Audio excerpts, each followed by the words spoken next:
मुलानं जरसं प्रत्येकानं, कारण बाळूमामाचं मुक्काम आपल्या गावात आला याचा अर्थ असा नाही की ज्याच्या शेतात मामाचा मुक्काम बसला कारण त्याच माणसाचं भलं होत असतं असं नाही.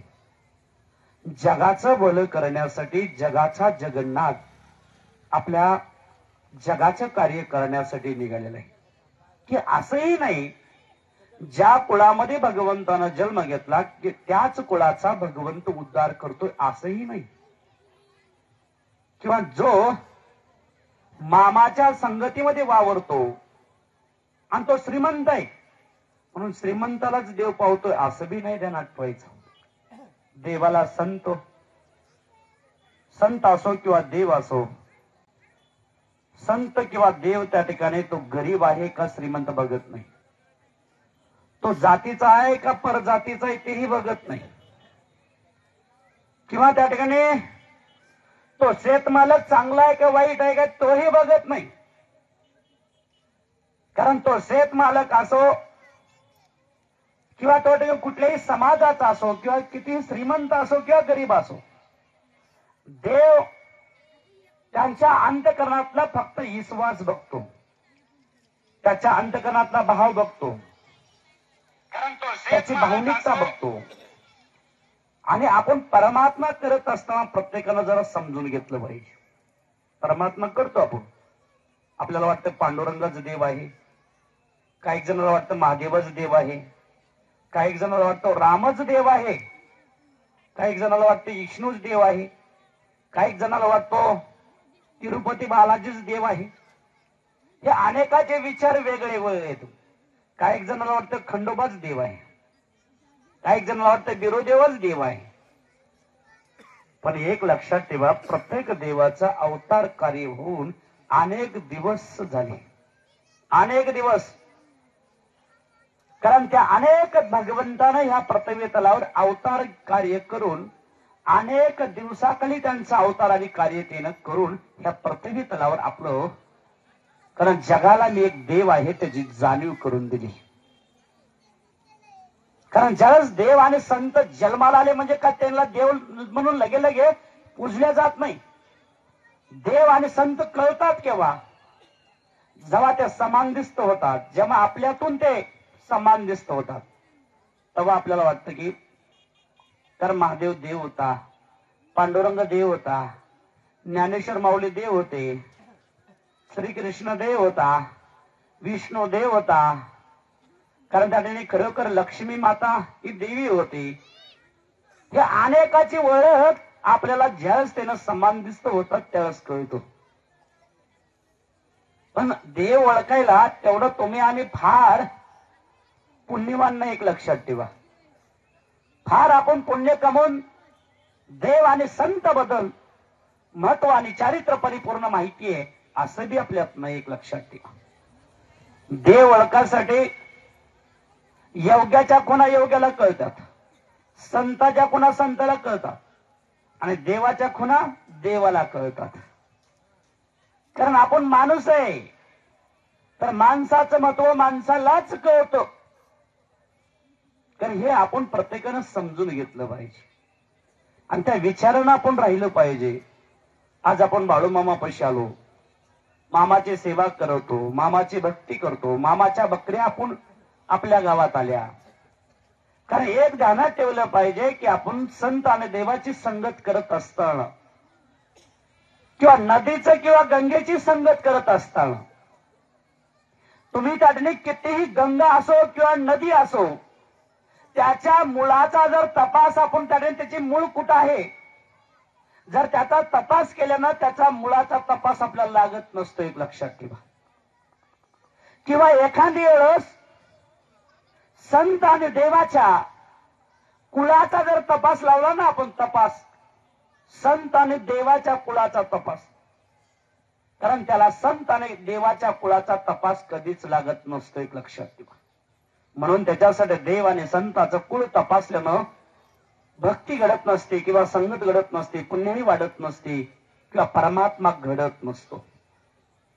किंवा त्या ठिकाणी आपण नदीची किंवा गंगेची संगत करत असताना आपल्या मनात संशय पाडून जर आपण त्या ठिकाणी खरोखर त्या गंगेचा आणि त्या नदीची जर संगत केली म्हणून आपण पवित्र होत नसतो, एक लक्षात ठेवा. हजारो लोक त्या ठिकाणी त्या कुंभमेळ्यामध्ये जाऊन त्या ठिकाणी खरोखर त्या गंगे मातेच्या आंघोळ करण्यासाठी, कारण का चालेत की आपण पवित्र व्हावं. आता मनात अनुमान किती पाळला, तिथं किती जरी डुबक्या मारल्या तर पवित्र होऊ शकतो का माणूस? मग पवित्र होण्यासाठी काय करावं लागतं?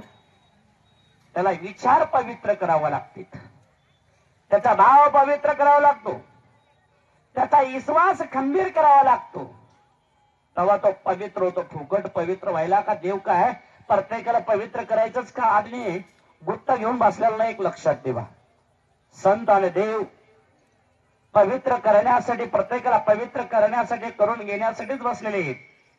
परंतु त्याची योग्यता, त्याचा विचार, त्याचे कर्म, त्याचा भाव, या सगळ्या गोष्टीचा परिपूर्ण अभ्यास करून भगवंत त्याच्यावर कृपा करत असतो. कारण उगाच डायरेक्ट कृपा करायला तुम्ही आम्ही का देवाच्या जावाई नाव का इवाई नाही, एक लक्षात ठेवा. कारण देवाच्या जावाई इवाई नाही, किंवा देवाचे नातू पंतो नाही, देवाचे आपण काही लेख नाही का, देवाचे आपण खरोखर बहीण नाही, एक लक्षात ठेवा. देवाचं आपलं नातं आहे, फक्त भक्तीचं नातं आहे, भावनेचं नातं आहे, विश्वासाचं नातं आहे. त्या नात्याप्रमाणे आपण परमात्मा घडवतो, हे आपलं भाग्य समजा. कारण देव आणि संत कधी ज्या कुळात जन्माला आले, कारण त्या कुळाचा म्हणजे जन्माला आला म्हणजे काय कुळ उदार होत नाही. कारण त्या कुळात, ज्या कुळात जन्माला आले, कारण त्या कुळाचं वैभव आणि कार्य तसं पाहिजे, आणि त्याची कर्तव्य आणि कर्म चांगले पाहिजे, त्या माणसाचा उद्धार होत असतो, एक लक्षात ठेवा. मी जर त्या ठिकाणी खरोखर माझं कार्य, माझा विचार, माझ्या भावनिकता, विश्वास चांगल्या पद्धतीनं दृढ मनानं ठेवून त्या ठिकाणी भगवंताला मनापासून पुजलं ना, तर तिथं भगवंत आहे. कारण एकदा श्री सद्गुरु संत बाळूमामा ज्यावेळेस आपल्या बकऱ्यांचा अनेक कार्य ह्या गावातून त्या गावात घेऊन फिरत होते, अनेक मामापाशी मामाचे अनेक भक्त बसले होते. त्यावेळेस मामाने एक गोष्ट सांगितली होती, एक दृष्टांत दिला होता मामानं. आणि मामानं सांगितलं, मी एक कोडं सांगतो, त्या कोड्याचं मला उत्तर द्या. त्यावेळेस मामा कोडं सांगायला सुरुवात केली.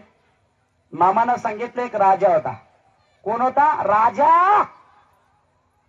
तो राजा एवढा श्रीमंत राजा होता, आतोनात त्याच्यापाशी प्रॉपर्टी होती, आतोनात श्रीमंत होता तो. हिरे मोती सोने चांदी पैसा धन दौलत हे सर्व काही भरपूर त्याच्यापाशी होते. आपल्यापाशी तेवढं नाही देणार, किंवा आपण तेवढे श्रीमंत नाही, आपण तेवढे फार आपण पुण्यवान बी तेवढे नाही. पुण्यवान होण्यासाठी देव आणि संत संगत घडावा लागते, तेव्हा आपण पुण्यवान घडतो. तर मंडळी खरोखर तो राजा एवढा श्रीमंत राजा होता. मग तो राजा एका भूताला त्याने खरोखर एका भूताची तप जप केली. अनेक लोक देवाची जशी भक्ती करतात ना, पूजा अर्चा करतात, आराधना करतात, आणि त्या देवाला प्राप्त करून घेण्याचा प्रयत्न करतात. तशा पद्धतीने त्या राजानं एका भूताची त्याने तप केली, भूताची आराधना केली, भूताची सेवा केली, भूताच्या आडवी खरोखर भरपूर काही भूतासाठी केलं, आणि भूताला आपल्याशी केलं, म्हणजे भूताला प्रसन्न करून घेतलं त्या राजानं. मग राजानं भूताला प्रसन्न करून घेतल्यामुळं, कारण तो राजा भूताला प्रसन्न केल्याच्या तो आणि भूत प्रसन्न झालं, आणि राज्यभावाच्या समोर येऊन त्याने तो भूत म्हणायला लागला, बाबा तुला काय पाहिजे ते माग. अरे तुझ्या ऋणामध्ये आहे मी, तुझ्या आणि तू जी केलेली आहे तू भक्ती माझी, तू माझी आराधना जी केलास, त्या आराधनेच्या मुळे कारण मी तुझा कायमचा एक ऋणी, कारण देव आहे, तू मला देव म्हणून पूजलास, तर मी तुझं आयुष्यभर तुझं काम करण्यासाठी मी तुझा कारण समोर आहे. मला सांग तुझं काय काम आहे ते, मी तुझं आयुष्यभर काम करणार, असं त्या भूतानं राजभावाला सांगितलं. मग राजेबाबा सांगायचं त्या भूताला काम. भूताला सांगायचं राजेबाबा जा आपल्या शेतात पळाटे उपटून ये. ते भूत जायचं, असं हात केलं की ते पळाटे ऑटोमॅटिक उपटायच्या. शेतात जा नांगरटी करून टाका, हात फिरवलं की ते नांगरटे होऊन जायचे. असा प्रकार चालू होता. मग असा प्रकार चालू असल्यामुळं, कारण त्या भूत त्या ठिकाणी अनेक वेगळे वेगळे वेगळे वेगळे काम करायचं आणि भूताला राजा तो काम सांगायचा. काम सांगत असताना तो काम करायला लागला. एक दिवस तो भूत कंटाळलं, भूतच कंटाळलं राजा. आणि तो राजाच्या पुढे भूत आलं. त्या भूतानं सांगितलं राजे बाबा तुम्ही जे मला काम सांगता ना त्या कामापासून मला अजिबात समाधान भेटत नाही. माझं मन समाधान होत नाही, माझं मन त्या कामाने भरत नाही. म्हणून त्याच्यासाठी तुम्ही जे काम सांगता त्या कामानं मला काही अजिबात माझं समाधान होत नाही. कारण त्याच्यासाठी मला माझं त्या कामानं पोट सुद्धा भरणा झाले.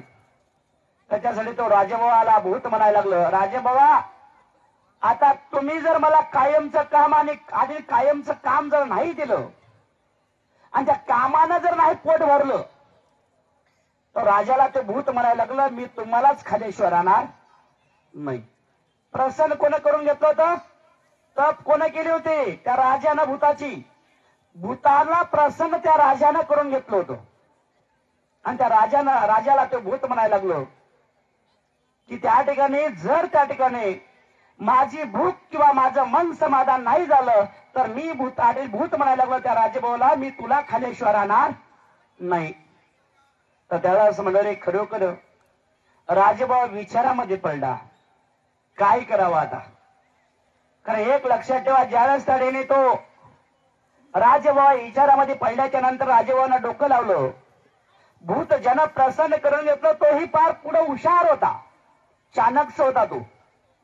त्या भूतानं सांगितलं विचार केला आणि त्या राजानं भूताला बोलून घेतलं आणि भूताला सांगितलं तुला कायमचं काम देतो मी, पण मी सांगतो अजून तुला 2 कामं पूर्ण करायचे त्याच्यानंतर मी तुला काम देतो कायमचं. भूत म्हणायला लागला काय काम आहे ते सांग लवकर. भूतानं सांगितलं आणि राजानं सांगितलं तू जंगलामध्ये जा एक सागवानी त्याने मलखांब घेऊन ये, सागवानी एक मलखांब घेऊन ये. त्यालाच खरोखर ते भूत गेलो जंगलामध्ये सागवानी मलखांब बोट केल्याबरोबर तो उपटलं, त्याची छाटणी केली. एका बोटानं त्याने तो सागवानी मलखांब राजद्वाराच्या समोर आणून उभा केलं. राजभवानं सांगितलं त्याला उभा कर, खड्डा करून त्याला उभा कर. त्याला उभा करण्याचं काम केलं त्या भूतानं. राजभवानं भूताला बोलवून घेतलं आणि सांगितलं तुला मी आता कायमचं काम देतो ध्यानात ठेव.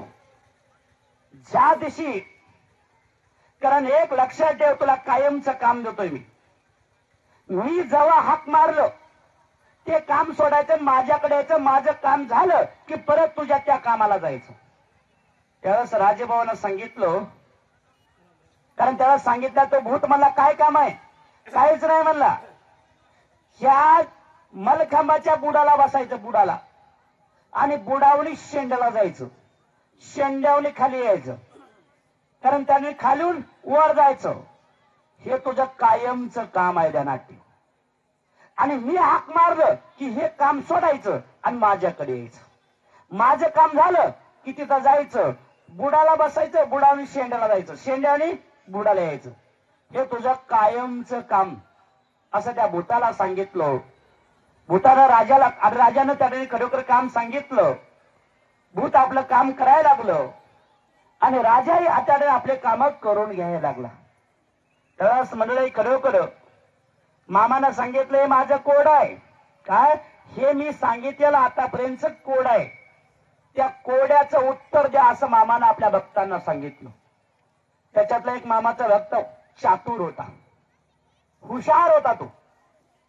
आणि तो चातुर भक्त मामाला कारण तो मामाला म्हणतो मामा कोड्याचं उत्तर मी देऊ का मामा? मी आता देतो उत्तर. मामानं सांगितलं दे की मग. मी कुठे देऊ नको म्हणतोय. मामा सांगू का? मामा म्हणले सांग. त्यालाच त्याने खरोखर मामाच्या त्या चातुर भक्तानं मामाला सांगितलं, मामा भूत म्हणजे आम्ही आहो, आम्ही भूत म्हणजे कोण आम्ही आहो, राजा म्हणजे तू आहेस, ध्यानात ठेव, राजा म्हणजे तू आहे. तू विचार केलास तसं या जगाला नाचवण्याचे सामर्थ्य तुझ्यात आहे, बसवण्याचे सामर्थ्य तुझ्यात आहे. आणि जे मलखांब उभा केलं ना ते म्हणजे तुझा हा बकऱ्याचा आणि माझ्या आमच्या प्रपंचाचा कारभार आहे. प्रपंचाचा कारभार आहे, संसारातला कारभार तो मलखांब आहे. आणि ज्या दिवशी आम्ही भूत, कारण जसं ते संसार आहे की ना, संसार कधी संपणारा नाही, तसं त्या मलखांबाचं काम तुझं कधी संपणार नाही. कारण ज्या दिवशी तू आवाज दिलास संसाराचं काम सोडायचं, तुझ्याकडे यायचं, तुझं काम करायचं, परत काम झालं की परत आम्ही संसारामध्ये जायचं आणि त्या संसारामध्ये जाऊन त्या मलखांबाच्या बुडाला बसायचं आणि बुडावणी खाली म्हणजे कायम संसार करीत बसायचं. कारण राजाने हाक मारलं की आम्ही तुझ्याकडे यायचं आणि तुझ्याकडलं काम झालं की आमच्या परपंचाला निघून जायचं. राजा म्हणजे तू आहेस आणि भूत म्हणजे आम्ही आहोत आणि संसार म्हणजे तो मलखांब आहे. मामा हे तुझं कार्य आहे, हे तुझं कोड आहे आणि या कोड्याचं उत्तर हे आहे. असं त्या मामाच्या चातुर भक्तानं सांगितलं. मामा गालात हसले आणि मामा म्हणायला लागले, ए समजलं ना मी कोण आहे ते? अरे या सृष्टीचा मालक म्हणजे मीच, अरे सृष्टीचा मालक म्हणजे मी आहे, असं मामा आपल्या भक्तांना सांगायला लागले. त्यावेळेस मंडळी मामापाशी प्रत्येक समाजाचे लोक मामाकडे यायचे. एका समाजाचे नाही, 18 पगड समाजामध्ये वावरलेला देव म्हणजे बाळूमामा आहे. 18 पगड समाज मामावर प्रेम करणारा देव म्हणजे बाळूमामा. 18 पगड समाजामध्ये राहणारा वावरू आणि संगतीमध्ये वावर आणि संगतीमध्ये घेणारा आणि प्रत्येकावर कृपा करणारा तो देव म्हणजे बाळूमामा. एक लक्षात ठेवा. एकदा एक श्रीमंत पाटील होता. काय श्रीमंत पाटील? आदमापूर या भूमीमध्ये एक श्रीमंत, खरोखर त्या ठिकाणी भोसले सरकार नावाचा तो सरकार राहत होता. भोसले सरकार फार श्रीमंत, जमीन घरदार भरपूर श्रीमंती होती. एक लक्षात ठेवा. आणि त्या श्रीमंतीचं 4 गावात पंचकृषीमध्ये त्यांना भोसले सरकार म्हणून ओळखायचे. आणि भोसले सरकारला लोक आणि खरोखर भोसले सरकार वाटणे आलेत म्हणल्याच्या लोक वाट सोडून बाजूला थांबायचे. भोसले सरकार आलेत म्हणल्याच्या लोक खाली वाकून नमस्कार करायचे. ते भोसले सरकार. आणि खरोखर भोसले सरकार म्हणजे इथले तिथे नाही, ज्या गावात मामानं आज समाधी घेतली आदमापूर ह्या गावातले भोसले सरकार श्रीमंत शेतकरी. आणि त्या गावात मामा आपल्या बकऱ्या घेऊन आले. ज्या गावात मामानं समाधी घेतल्या त्या गावात एकही धनगर किंवा हटकर किंवा अजिबात इतर समाजाचं एक घर नाही. पूर्ण झालेली पाटील आणि भोसले सरकार. खरोखर हे फार त्याने मोठ्या प्रमाणात वर्ग त्यांचा, पूर्ण गाव पूर्ण त्या ठिकाणी खरोखर समाजाचं. आणि त्या गावात मामा पहिल्यांदाच मामा आदमापूर या गावात मामानं आपल्या बकऱ्या घेऊन निघाली. एक लक्षात ठेवा, संताला आणि देवाला जातपात महत्वाची नाही. कारण संताला आणि देवाला कोणाचं जाऊन उद्धार करायचा, कुठं जायचं, कोणा गावात जाऊन कार्य करून घ्यायचं, हे त्या आधारावर परमेश्वर आपलं संत आपलं कार्य करत असतो. पण त्या संताला आणि देवाला समजून घेता आलं पाहिजे. मग त्या भोसले सरकारांच्या गावात मामाचा मुक्काम गेला. बरोबर त्या ठिकाणी कारण 2-2:30 वाजलेले होते. आपल्या बकऱ्या घेऊन आपला म्हणजे मामाच्या बकऱ्या चरत येत होत्या आणि मामा आपला पसारा घेऊन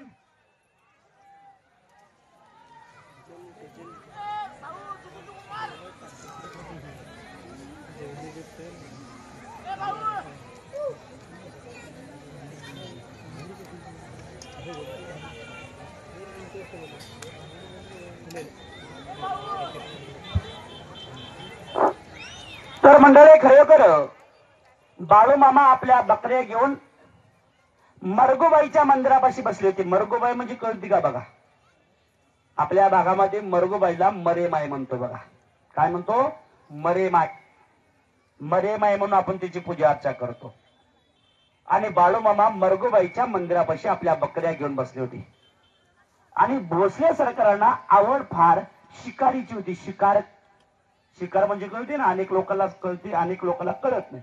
शिकार म्हणजे त्यांना जंगलामध्ये जाऊन शिकार करण्याचा छंद लय होता. आणि भोसले सरकार आपल्या घोड्यावर बसून काकला बंदुकी अडकून, काय काकला बंदुकी अडकून भोसले सरकार आपल्या दारीने खरोखर कार्यदारीने आपले 4 मित्र घेऊन घोड्यावर त्याने खरोखर निघालेले होते जंगलामध्ये. निघत असता मरगोबाईच्या मंदिरापाशी बाळू मामा आपल्या गाडीने सगळं साहित्य घेऊन बसलेले होते. मामाला पाहिलं भोसले सरकारानं. आणि भोसले सरकार मामाला पाहून काय म्हणतात? ए धनगरा, काय ए धनगरा, तू इथं का बसलास? तू इथं का बसलास बाबा? अरे तू पसरा तुझ्या मेंढ्याचं ठिकाण सगळं इथं तू का करतोस? तू एक काम कर, माझ्या शेतात जाऊ दे हे सगळं तुझं. कुठं? माझ्या शेतात जाऊ दे, माझ्या शेतात. आणि माझ्या शेतात जाऊन, कारण तिथं त्याने माझ्या शेतात थांब, तुझ्या बिडी काढीची, चहा पत्तीची, साखरपत्तीची, कारण जेवण्या खाण्याची सगळी व्यवस्था मी करतो, तू जा घेऊन. त्यालाच भोसले सरकारनं मामाला सांगितलं, जी सरकार. काय मामा देव असून सुद्धा काय म्हणाले बघा, जी सरकार जातो की. त्यालाच मामा पोवडं काय म्हणतात बघा भोसले सरकारला, जी सरकार तुम्ही चाललाव कुठं आता? तुम्ही आता चाललाव कुठं? त्यालाच भोसले सरकारनं मामाला सांगितलं, अरे धनगरा, मी जरा जंगलात चाललोय. जंगलात काही शिकार सापडते का बघतो जरा. जंगलात काही शिकार सापडते का बघतो जरा. बर त्यावेळेस मामा काय म्हणतात, जी सरकार खुशाल का वाटली. आता जगाचा जगन्नाथ समोर बसलेला आहे आणि त्यांना कुठली शिकार भेटेन का? कठीण आहे. त्यावेळेस भोसले सरकार त्याने मामाला सांगून भोसले सरकार जंगलामध्ये निघून गेले. आपले 4-5 मित्र बंदुकी घेऊन ते शिकारला गेले होते. घोड्यावरून ते बी अख्खा जंगल पिंजला. 3:30-4 वाजले, पण जंगलामध्ये त्यांना कुठेही शिकार अजिबात सापडली नाही. शिकारच सापडली नाही. शिकार न सापडल्यामुळं भोसले सरकारने विचार केला की आपण रिकाम्या हाताने जायचं कसं. म्हणून भोसले सरकारने का झाडावर त्या ठिकाणी एक होल्ला बसला होता, होल्ला. मग भोसले सरकारचं लक्ष त्या होल्ल्यावर गेलं आणि विचार केला, रिकाम्या हाताने जाण्यापेक्षा एवढा होल्ला तर घेऊन जा बाबा. मग त्यावेळेस भोसले सरकार त्या ठिकाणी खरोखर आपल्या बंदुकीचा नेम त्या होल्ल्याशी धरला आणि खटका वळला. आणि खरोखर खटका वळल्याच्या नंतर म्हणले आणि त्या बंदुकीमधली गोळी निघाली आणि त्या वल्ल्याच्या अंगामध्ये घुसल्या गेली. वल्ला जाग्यावर मरण पावला. वल्ला त्याने जाग्यावर मरण पावला आणि वल्ला खाली पडला. खाली पडल्याच्या नंतर भोसले सरकारने आपल्या जोडीदाराला सांगितलं, अरे जा, तो वल्ला मरून खाली पडला, त्याला घेऊन या. त्यावेळेस म्हणले खरोखर भोसले सरकारांचा जोडीदार गेला आणि तो वल्ला घेऊन आला. वल्ला घेऊन त्याने खरोखर परत अख्ख्या जंगल फिरत अशी 5:30 वाजले. एवढ्या वेळामध्ये त्या वल्ल्याच्या अंगातलं पूर्ण रक्त आटून गेलं होतं. रक्त पूर्ण आटून गेलं होतं आणि रक्तही आटून गेलं. जसं माणूस मेल्याच्या नंतर माणूस कसं ताटतं तसा तो वल्ला सुद्धा ताटून गेला. कारण बरोबर 5:30 वाजता त्यानं आपल्या गावाच्या दिशेनं परतीला लागले. मामा आपल्या बकरी घेऊन त्या ठिकाणी खरोखर मामा आपला साहित्य घेऊन त्या मरगोबाईच्या मंदिरापाशीच बसलेले होते. मामानं पाहिलं सरकारांना आणि सरकार भोसले सरकारनं पाहिलं मामाला. आणि भोसले सरकार मामाला म्हणतात, ए धनगरा, अजून गेला नाहीस वय तू? अरे जा म्हणलं होतं की तुला. काय गेला नाहीस? आता तरी जा ना. जातो की जी सरकार, जातो की जी सरकार. पण त्या असू द्या, तुम्ही शिकारला गेला होता, काय त्याने शिकार सापडली का? शिकार सापडली का तुम्हाला? त्यालाच खरोखर त्याने भोसले सरकार बाळूमाला म्हणतात, ए धनगरा, अरे कसली काय शिकार? ए धनगरा, अरे कसली काय शिकार? अख्खा जंगल फिरलो मर्दा, आजपर्यंत मी रिकाम्या हाताने कधी आलो नाही. पण आज पहिली वेळेस त्याने काही नाही त्या वल्ल्यावर समाधान व्हावं लागलं, म्हणून आलो रिकाम्या हातानं. काय करू आता? एका झाडावर एक वल्ला दिसला होता आणि त्या वल्ल्याला कारण जीवाशी मारून त्याने घेऊन आलोय बघ. बर, त्यावेळेस मामा आणि सरकारला म्हणतात, भोसले सरकारना, जी सरकार, तो वल्ला कसला तर आहे मला बघू तर दे एकदा. काय? जी सरकार, मला एकदा वल्ला तरी बघू द्या, तो वल्ला कसला तरी आहे. असं त्यावेळेस मामा त्याने सरकारला म्हणायला लागले. तेव्हा सरकार मामाला म्हणतात, हे धनगरा, अरे तू काय वल्ला बघितलं नाही का मर्दा? त्यावेळेस खरोखर मामा म्हणायला लागले, अहो तुम्ही, मी बघितलंय हो, पण मेल्याच्या नंतर कसा दिसतोय ते तरी बघू द्या मला. त्यावेळेस खरोखर म्हणजे भोसले सरकार मामाला आणि आपल्या सोबतेदारला म्हणतात, ए झाले तुझ्यापासला वल्ला, तेवढं त्या धनगराला दाखवून घेऊन ये. दाखवून घेऊन ये म्हणजे नी त्याला दाखवून परत घेऊन ये, देऊ नको, तिकडे घेऊन ये. त्यावेळेस त्याला वाटलं, त्यावेळेस खरोखर भोसले सरकारनं वाटलं बाळूमामा मांसाहार करणारा तो धनगरा असेल. त्यावेळेस मंडळी खरोखर मामापाशी त्या जोडीदारांना वल्ला आणला. मामानं आणि उजव्या हातावर तो वल्ला घेतला, उजव्या हातावर डाव्या हातावर घेतला. आणि मामानं आपला जो हात होता ना, त्या डोक्यावरून पार शेपटापर्यंत आणि पूर्ण अंगावनी मामानं आपला उजवा हात फिरवला. उजवा हात फिरवल्याच्या नंतर तो हात शेपटापर्यंत येजेपर्यंत तो वल्ला जिवंत झाला होता. मेलेला वल्ला 2.5 ते 3 तास मरून झालता त्या वल्ल्याला, आणि मेलेला वल्ला जिवंत झाला. हात बाजूला काढल्याबरोबर होतो वल्ला उडून गेला. उडून गेल्याबरोबर सरकारासोबत आणि भोसले सरकारासोबत जेवढे माणसं होते आणि भोसले सरकार त्यांच्या डोळ्याचं, कारण त्याने खरोखर डोळे सुद्धा दिपले, कारण त्यांच्या पायाखालची माती सरकली की हा धनगर साधा सुद्धा नाही, आगळा वेगळा आहे काहीतरी. त्यालाच भोसले सरकार घोड्यावरून खाली उतरले आणि मामाच्या पुढे हात जोडून मामाला म्हणतात, मामा मी चुकलो मामा, तुम्हाला येडं वाकडं बोललो, माझ्या मनाला येईन तसा माझा रुबाब मी तुमच्या पुढे मांडला, पण मी तुम्हाला ओळखू शकलो नाही, माफ करा मामा. तुम्ही कुठल्या गावचे, कोण तुम्ही, तुमचं नाव काय? असं खरोखर मामाला भोसले सरकार आणि लवटीपणाने विचारायला लागले. त्यावेळेस भोसले सरकारला मामा म्हणतात, हे अक्कोळ गावचा बाळापा धनगर म्हणतात. काय? अक्कोळ गावचा बाळापा धनगर म्हणतात. आणि जग जनार्दन बाळू मामा म्हणून मला पूजतो, तो म्हणजे मी आहे, असं मामानं सांगितल्याच्या नंतर खरोखर भोसले सरकार मामाचं नाव ऐकून होते.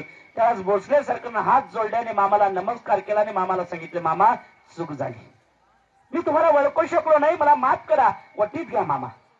त्यावेळेस भोसले सरकारनं आपल्या जोडीदाराला बोलवलं, सगळ्यांना बोलवलं, गड्यांना बोलवलं आणि मामाचा सर्व साहित्य पसारा उचलून खरोखर आपल्या शेतात नेण्यासाठी सांगितलं. मामाच्या मुक्कामाचा तळ त्याने खरोखर भोसले सरकारांच्या शेतात गेला, कारण भोसले सरकार मामाची दिवस रात्र सेवा, मामाची संगत करायला लागले, अख्खं गाव बाळूमामाची भक्ती करायला लागलो, एवढा श्रीमंत शेतकरी. तर मंडळी खरोखर बाळूमामा बद्दल त्याने त्या गावामध्ये एक आस, एक भक्ती आणि एक विश्वास हळूहळू वाढत चाललेला होता. त्यालाच भोसले सरकार मामाची सेवा आणि भक्ती करत असताना योगायोगानं त्या ठिकाणी खरोखर भोसले सरकार त्या ठिकाणी मामाची सेवा करून मामा तिथून पुढे आपल्या बकऱ्यांचा तळ या गावातून त्या गावात घेऊन गेले. आणि भोसले सरकारांचा खरोखर मामा आपल्या मामाच्या संगतीमध्ये आणि भक्तीमध्ये कार्याची संगत वाढायला लागली. वाढायला लागल्याच्या नंतर खरोखर भोसले सरकार अचानक भोसले सरकार एक मुलगा होता आणि भोसले सरकारांचा मुलगा आजारी पडला. भोसले सरकारचा मुलगा आजारी पडल्याच्या नंतर खरोखर मंडळी एक दिवस तो भोसले सरकार मामाकडे आला आणि मामाला सांगतो, मामा जरा माझा मुलगा आजारी आहे, त्याचं काही होईल का बघा की जरा. त्यावेळेस मामा आपल्या तंबूच्या उजव्या साईडला बसले होते आणि मामा बिडी ओढत होते. बिडी मामानं आपल्या हातातली बिडी, वरत्याली बिडी मामानं भोसले सरकारांना दिली आणि भोसले सरकारला मामानं सांगितलं, ए सरकारा, काय ए सरकारा, हे जरा झुरकाहान, जरा बिडीचा झुरकाहान, काय होतंय ते बघतो जरा. त्यावेळेस खरोखर मामानं वरतेली बिडी भोसले सरकारांना दिली आणि भोसले सरकारनं बिडी वळली.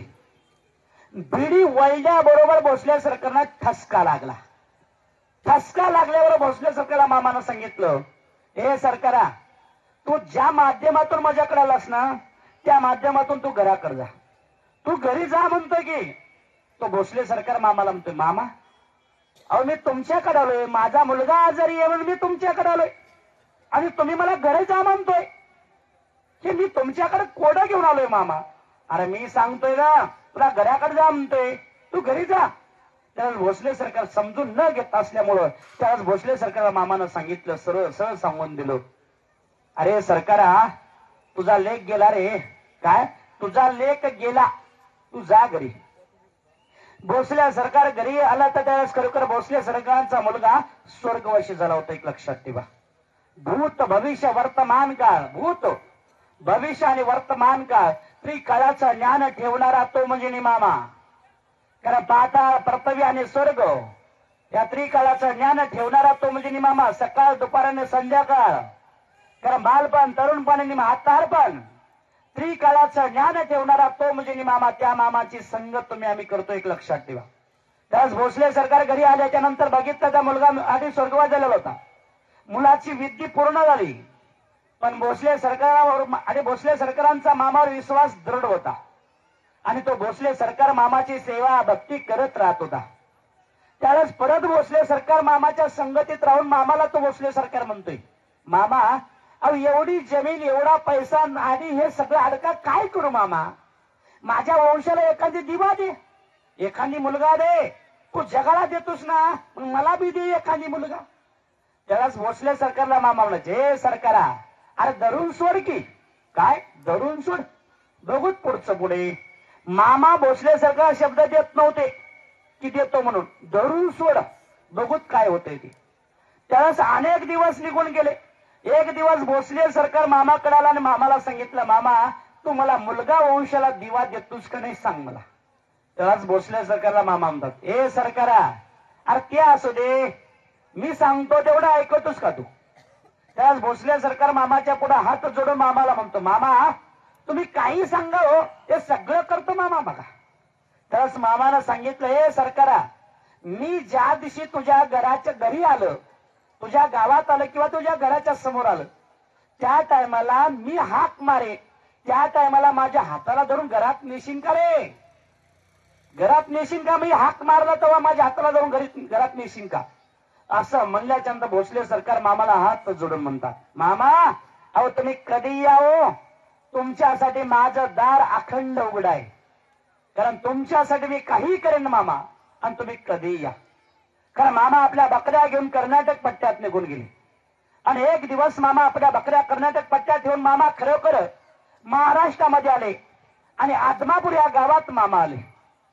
आदमापूर या गावात आल्याच्या नंतर भोसले सरकार, कारण मामा आधी भोसले सरकारांच्या वाड्याच्या समोर सकाळी सूर्य उगवलेला होता आणि सूर्य उगवायच्या टायमाला त्याने मामा त्या भोसले सरकारांच्या वाड्याच्या समोरून मामाने आवाज दिला, ए सरकारा, ए सरकारा, असे 3 आवाज दिले भोसले सरकारांना. भोसले सरकार आंघोळ स्नान करत होते बाथरूम मध्ये, पण पाटलीनबाईच्या कानी बाळूमामाचा आवाज गेला. मामाच्या शब्दाला पाटलीनबाई जागी झाली आणि पाटलीनबाई खरोखर त्या ठिकाणी बाथरूमच्या दाराच्या बाहेरून आपल्या मालकाला आवाज मारते, आव आव ऐकलं का तुम्ही. तर भोसले सरकार म्हणतात, तुझं काय आजो, मला आंघोळ तरी करू देशील का नाही. आंघोळ बी करू देत नाहीस. त्याला भोसले सरकार स्वतःची मालकीन म्हणते. अहो तसं नाही, अहो तुम्हाला बाळूमामा आवाज मारतात. काय बाळूमामा तुम्हाला आवाज मारतात? त्यालाच भोसले सरकारनं दार काढलं आणि खरोखर चड्डीवर भोसले सरकार बाथरूमच्या बाहेर निघाले. त्यालाच भोसले सरकारांची मालकीन आवत तसं नाही, टायल तरी गुंडाळा, टायल तरी गुंडाळा असं मालकीन बाई खरोखर आपल्या भोसले सरकारला सांगत होती. मामासाठी एवढं येड व्हावं लागतं, फुकट भेटत नाही. कारण आपल्याला वाटतं बाळूमामाच्या मेंढ्या आमच्या इथं येऊ नाही, त्रास होऊ नाही, नुकसान होऊ नाही, बाळूमामा पावा. बाळूमामाच नाही 33 कोटी देव पावत नाही, लक्षात ठेवा. काळजी करू नका तुम्ही. जण कस काय आमच्या इथं पावणारा देव आहे की ते बी बाबा पावत नाही, त्यालाही माहिती हे बाबा कोण आहे ते बाबा कोण आहे. त्याच्याच आणि त्याच्याच मुख्यपणाने समाधान नसेल तर तो काय पावतोय? मंदिरात बसून पावाय बसलाय तो. कारण त्यावेळेस मंडळी खरोखर ज्यावेळेस त्या ठिकाणी भोसले सरकारला स्वतःची मालकीन म्हणायला लागली, टाईल तरी गुंडाळा. त्यावेळेस भोसले सरकारांच्या मुखातून एकच वाक्य निघालं, अगं बाई तुझा टायल तुझ्यापाशी राहू दे, माझा देव मला हाक मारतोय. त्यावेळेस भोसले सरकार शेडीवर त्यांनी घराच्या आपल्या वाड्याच्या बाहेर निघाले आणि बाळूमामा ओळखायला लागले. प्रत्येकाला विचारायला लागले, बाळूमा दिसली का, बाळूमा दिसली का, बाळूमामा दिसले का. मामाच्या शब्दाला जागा झाला तो सरकार. आणि त्यावेळेस बाळूमामा त्या वाड्याच्या समोर नव्हते, कारण ते वाड्यापासून थोडे अंतरावर जाऊन एका झाडाखाली बसले होते. भोसले सरकार चेडीवर फिरत होते आणि चेडीवर गावात विचारत होते की बाळूमामा दिसला का, बाळूमामा दिसला का. अरे बाबा 350 एकर जमीनचा मालक चेडीवर फिरत होता बाळूमामाच्या माग. अरे बाहेर त्याने वाड्याच्या बाहेर निघाला म्हणजे मी बंदूक घेऊन बाहेर निघत होता आणि एकला नाही असे 4-5 जण त्याने असे सोबत त्याने जिथं जाईन तिथं त्यांचा सन्मान करत होते. कारण ते म्हणजे भोसले सरकार. तर मंडळी खरोखर तो चेडीवर त्यावेळेस म्हणजे भोसले सरकार बाळूमाला हुडकत एका झाडाखाली मामा बसले होते आणि मामाला हुडकत भोसले सरकार त्या ठिकाणी आले. गावातले लोक विचारामध्ये पडले की भोसले सरकार चेडीवर का फिरतात. पण लोकांना कळत नव्हतं की बाळूमामासाठी फिरतात. कारण बाळूमामा उगं मला पावावं, बाळूमामा माझी इच्छा पूर्ण करावं, बाळूमामा मला आधार पावावा. आधार पावणारा देव म्हणजे बाळूमामा नाही, लक्षात ठेवा. मामा काय सांगतोय, अरे मी जसं कष्ट करतो तसं तुम्ही सुद्धा कष्ट करा. कष्टातून पावणारा देव म्हणजे मी आहे, फुकट पावणारा देव मी नाही म्हणून सांगितलेलं आहे. तर त्यावेळेस मंडळी खरोखर बाळूमामानं त्या ठिकाणी खरोखर मामाला पाहिलं सरकारनं आणि सरकारनं पाहिलं मामाला. दोघांची नजर एक झाली आणि नजर झाल्या मामा कांदात, ए सरकारा ये ये ये ये माझ्याकडे रे बाबा. तुझा विश्वास, तुझा भाव आणि तुझी भावनिकता पाहून मी तुझ्यावर प्रसन्न झालो. ये माझ्या जवळ ये. त्यावेळेस भोसले सरकार मामाच्या जवळ आले आणि मामाच्या जवळ मामा शेजारी बसले. त्यावेळेस भोसले सरकार मामाला करतात, मामा अहो हे राहू द्या मामा, तुम्ही घराकडे चला फक्त. त्यावेळेस येण्याच्या अगोदर भोसले सरकारनं आपल्या मालकीला सांगितलं की बाळूमामा आपल्या घरी येणार आहेत, मामासाठी पूजेचं ताट तयार करून ठेवा. अशा पद्धतीने भोसले सरकारनं आपल्या मालकीला महिला सांगून आलेले होते. आणि त्यावेळेस भोसले सरकार मामाला विनवणी करत होते की मामा तुम्ही घरी चला, मामा तुम्ही घरी चला. त्या सावकार त्या भोसले सरकारला मामानं सांगितलं, रे सरकारा बस माझ्या जवळ, मी सांगतो ना तुला बस म्हणतो. त्यावेळेस भोसले सरकारला मामा म्हणतात, हे सरकारा हे रस्ता, हे झाड, हे दगड साक्षीला येतं. पुढच्या वर्षी तुझ्या घरी पाळणा आणणार बघ, ध्यानात ठेव. पुढच्या वर्षी तुला मुलगा होणार आहे, मुलगा होणार पुढच्या वर्षी. पण अगोदर मामा सांगतात आणि मामा काय म्हणतात बघा, ए सरकारा पण ध्यानात ठेव, मी तुला आता एकच मुलगा देत नाही, तुझ्या 3 पिढ्याला एक मुलगा देतो बघ. 3 पिढ्याला एकच मुलगा राहील, दुसरा मुलगा होणार नाही 3 पिढ्यापर्यंत, असं मामाला त्याने सांगितलं.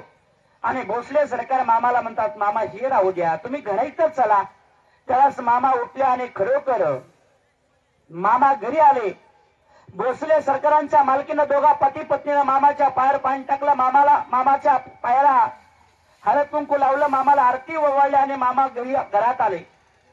मामाला पोटभर जेवण केलं. मामा जेवण केल्याने दोघा पती पत्नीला मामाने आशीर्वाद दिला, सांगितलं जा पुढच्या वर्षी तुमच्या घरी पाळणा आले, मुलगा होणार आहे, काळजी करू नका, असा मामानं शब्द दिला. आणि खरोखर मंडळी त्यावेळेस मंडळी खरोखर ज्यावेळेस श्री सद्गुरू संत बाळूमामानं शब्द दिला आणि मामा तिथून निघून गेले. आणि निघून गेले त्यानंतर हे जगदंबा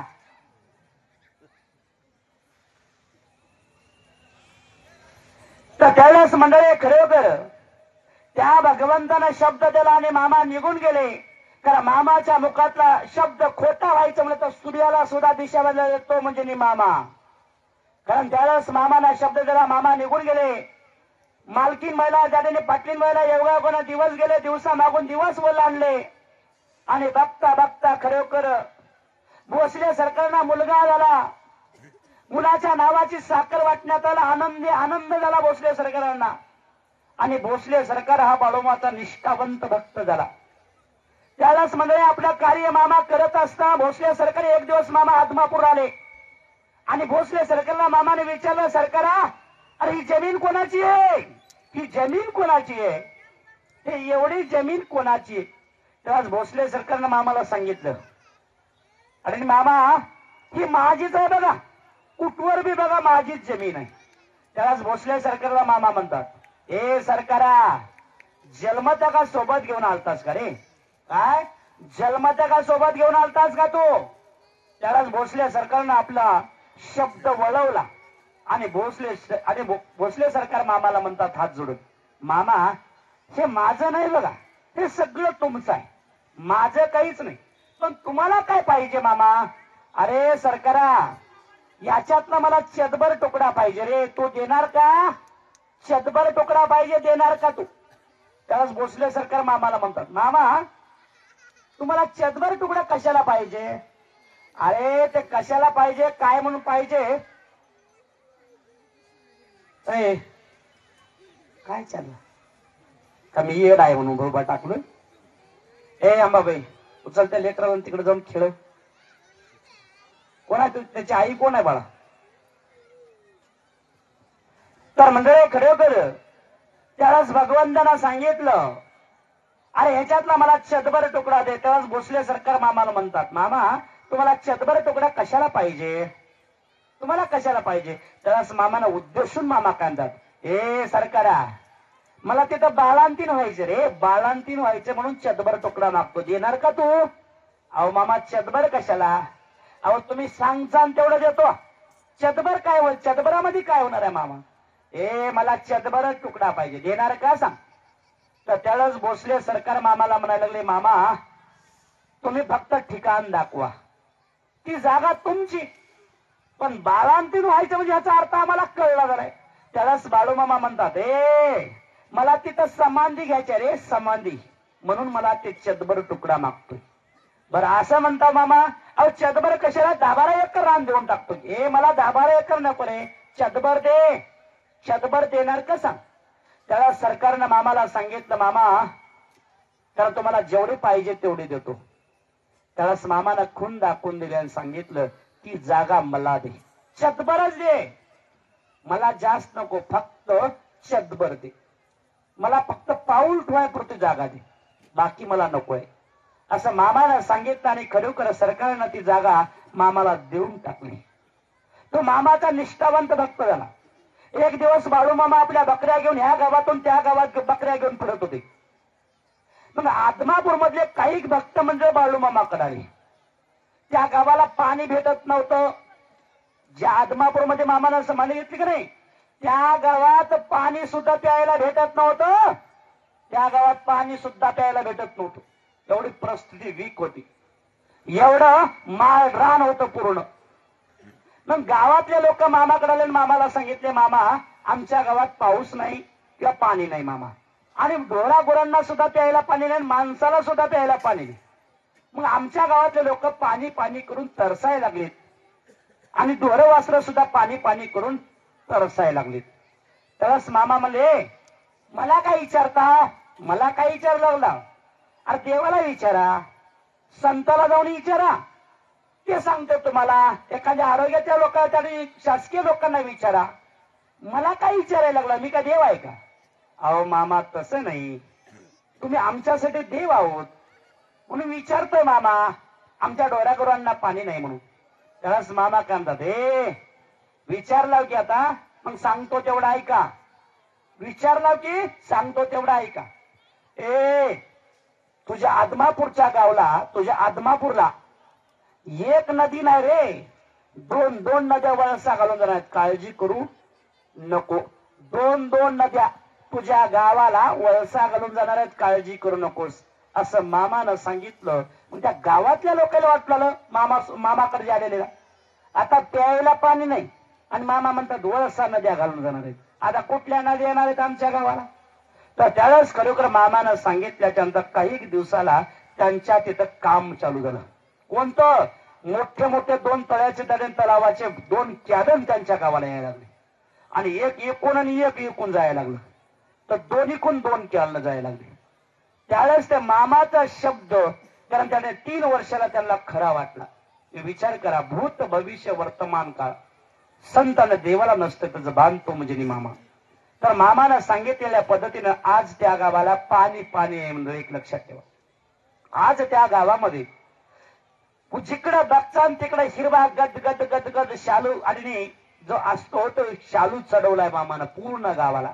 आणि त्या ज्या परिसरात ज्या गावात मामानं सांगितल्या त्या गावाला पूर्ण शालू चढवला, आणि त्या परिसराला मामानं हिरवा गद गद शालू चढवला, तो म्हणजे मामा.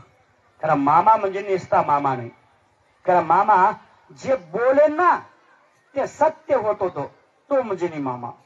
तर ज्यावेळेस श्री सद्गुरु संत बाळूमामा असं आपल्या वैभवाचं कार्य, आपल्या प्रपंचाचं कार्य, मामा आपल्या बकऱ्यांच्या आडे बकऱ्या घेऊन या गावातून त्या गावात फिरत होते.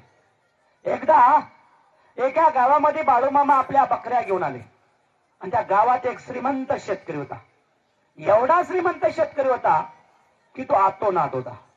त्या काळाला त्याच्या शेतामध्ये आणि एकूण त्याने 4 मोठी चालवत होत्या, 4 मोठी. त्याच्या शेतामध्ये 4 मोठीने पाणी जात होतं. एवढा तो श्रीमंत शेतकरी होता. मग तेवढा श्रीमंत असल्यामुळे त्याच्या शेतामध्ये 4-5 मोठी त्याने चालायच्या. मग त्या गावामध्ये बाळूमा आपल्या बकऱ्या घेऊन आली.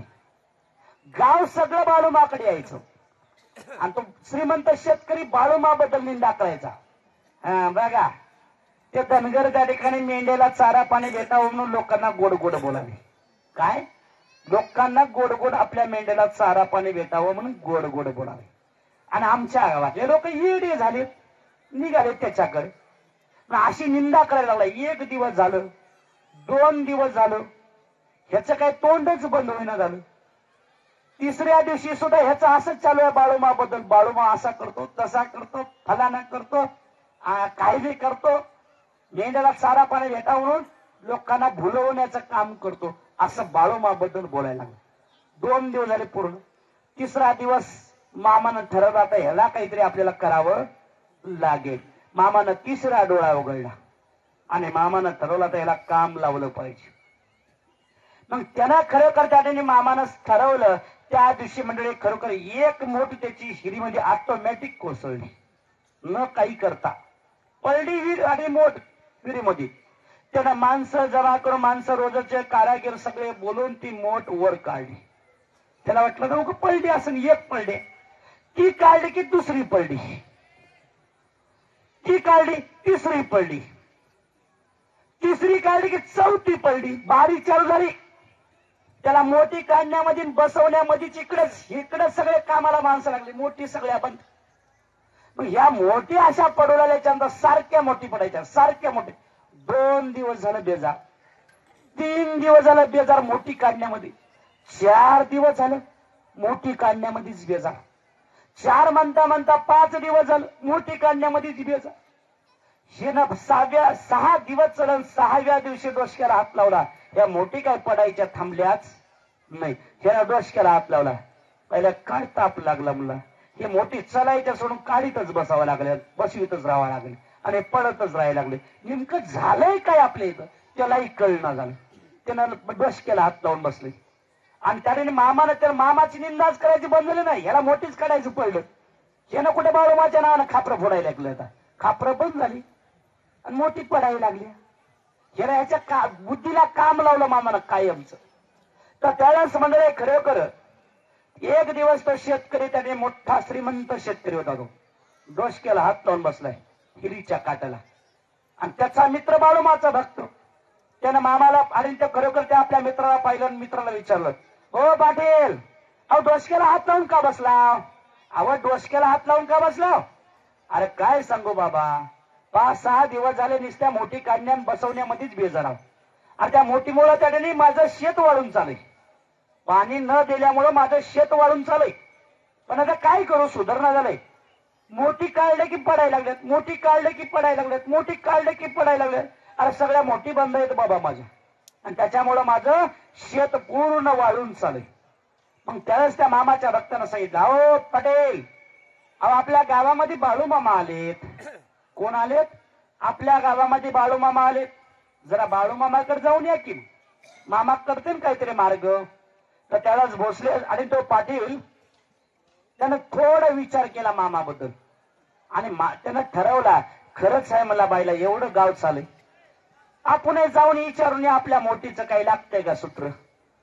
त्यानं खरोखर पाटील आणि 7व्या दिवशी आपल्या आंघोळ केला. सकाळच्या पारी कॅरी बॅग घेतली, कॅरी बॅग मध्ये एक नारळ टाकलं, अगरबत्त्या साखर टाकली, 4 फुलं टाकलं, निघाला. आता कॅरी बॅग हलवीत. गावातले लोक त्या पाटलाकडे बघायला लागले, विचार करायला लागले, बाई पाटील तर बोंबलत होत आणि आता कॅरी बॅग घेऊन निघाली. सगळे लोक विचारामध्ये पडले. त्यावेळेस विचारामध्ये पडल्याच्या नंतर खरोखर तो पाटील बाळूमामा पशी आला. मामा तंबूच्या उजव्या साईडला बसले होते. मामाचा आणि खरोखर पाटलाचा अंतर आपल्या स्वयंपाक बट्टी एवढा अंतर होता. त्यावेळेस मामा जोरात बोलायला लागले, ए अरे माझ्या शेळ्या मेंढ्याला चारा पाणी भेटत नाही म्हणून मी बोंबलत फिरतोय. माझ्या शेळ्या मेंढ्याला चारा पाणी भेटत नाही पण लोकांना बोलवत आणि गंडवीत फिरतो ना. तू माझ्या पाठीनं कशाला बोंबलत आलास? तू माझ्या पाठीनं कशाला बोंबलत आलास? अशा भाषेत मामा बोलायला लागले. त्यास पाटलाच्या पायाखालची माती सरकली आणि पाटील हात जोडून मामाच्या पुढाला, मामा चुकलं, मला माफ करा, मी तुम्हाला समजू शकलो नाही. ए आता तरी ओळखलंस ना मी कोण आहे ते? त्यावेळेस पाटलानं मामाला नमस्कार केला आणि पाटील मामाला म्हणतोय, मामा त्या असू द्या, मामाला माफ करा, पण माझ्या मोठी कशामुळे पडायला लागली? त्या असू दे रे, ते असू दे, तू काय कर. त्यावेळेस मामाला आणि मामाला नमस्कार केला आणि मामानं त्याला कपडाला बांधला आणि पाटलाला सांगितलं, ए ते असू दे, जाऊन प्रसाद घे, बाकी सगळं मी बघतो. पाटलानं प्रसाद घेतला आणि मामाकडे, मामा माझ्या मोठी पडायला लागल्या, त्याचं काहीतरी करा की मामा. त्यावेळेस मामा म्हणले, आता कशा पडतात ते मी बघतो की. काय आता कशा पडतात ते मी बघतो. पाटलाच्या हातावर मामाने बंडरा देण्याला सांगितलं, जा हा बंडरा घे, त्या हिरीमध्ये आणि त्या मोठीवर माझं नाव घेऊन बंडरा टाक, त्या मोठी कशा पडतात ते मी बघतो, असं मामानं सांगितलं. आणि खरोखर पाटीलाला पाटलानं आणि सगळ्या मोठीवर मामाचं नाव घेऊन बंडरा टाकला. त्या विहिरीमध्ये बंडरा टाकला मामाचं नाव घेऊन. कारण तिथून पुढे त्या मोठी पडायच्या कायमच्या बंद झाल्या आणि तो पाटील मामाचा निष्ठावंत भक्त झाला. कारण तिथून पुढे तो बाळूमाचा भक्त झाला. मामाची सेवा करायला लागला, मामाची आराधना करायला लागला, मामाची संगत करायला लागला. तो म्हणजे मामा. कारण त्यावेळेस म्हणले खरोखर बाळूमामा आपल्या बकऱ्या घेऊन या गावातून त्या गावात घेऊन फिरत होते. एकदा श्री सद्गुरू संत बाळूमामा आपल्या बकऱ्या घेऊन फिरत असताना एकदा बाळूमामाकडे एक पती पत्नीचं जोड पालतं, पती पत्नीचं. आणि त्या पती पत्नीने एका घोड्यावरल्या देवाला मालकिनीचं कमरापासून, कारण पायापर्यंत एक साईड दुखत होती, एक साईड. मग त्या मालकीनं पती पत्नी त्या एका देवाला, घोड्यावरल्या देवाला गेलती. मग त्या घोड्यावरल्या देवाला त्या, कारण त्याने मालकीनं मालकानं नवस बोलला, काय की माझा पाय कमी होते, पाय मी तुला पाय वाहते. काय वाहते? पाय वाहते. आता काय हे पाय काढून वाहणार होती? काय नवस करावं हे बी कळत नाही लोकांना. तर त्यावेळेस मंडळी खरोखर त्या माऊलीनं सांगितलं, देवा माझा पाय राहू दे, मी पाय वाहते. ते पाय काय राहिलाच नाही.